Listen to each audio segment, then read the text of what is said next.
and with deep gratitude for the trust and confidence you have accorded me. Bye-bye. That trust has been the source Panalo tayo. of my strength in every day of service. Saan? When I assumed this responsibility, Mamimiss ko yan eh. Galing yan eh. I made a solid commitment that the House of Representatives will be the people's house. Sa Say hi. Kongreso, Hi. bukas, tapat, at Say hi. tulay ng dilingkod.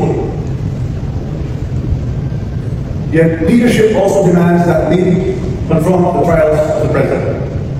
Ayun, Marcos. In his recent State of the Nation address, our President reminded us that accountability must prevail Okay. Hindi ano ako. and that no one is above scrutiny.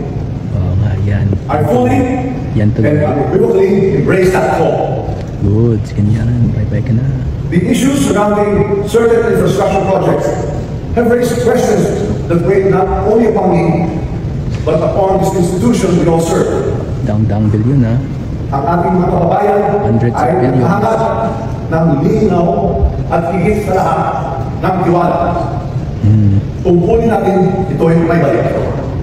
Bye-bye yan. The Bye-bye. longer I stay, the heavier that burden grows on me, on this house, and on the President I always sought to support.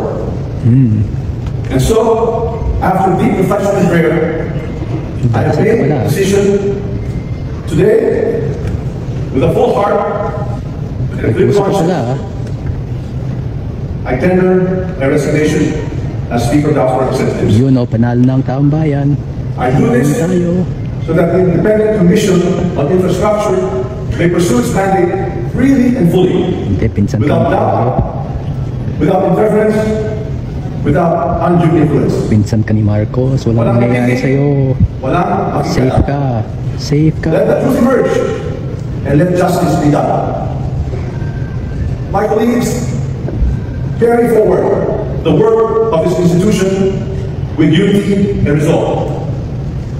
Huwag mo na ulitin The yan. Filipino people Dami never na lose ulo. faith in democracy, for it remains capable of self-correction and renewal. Mga minamahal kong kababayan, I leave this chamber as I first entered it. O yun, bye-bye. Humble servant, Ha, servant. ready to serve Sino sinaserve wherever mo? duty may call.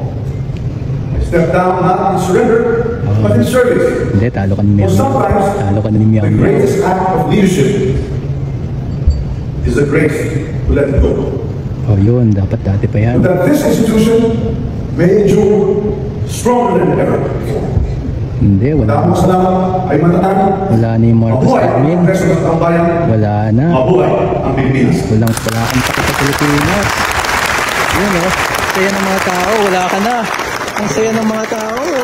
Bye-bye na. Bye-bye, crocodile.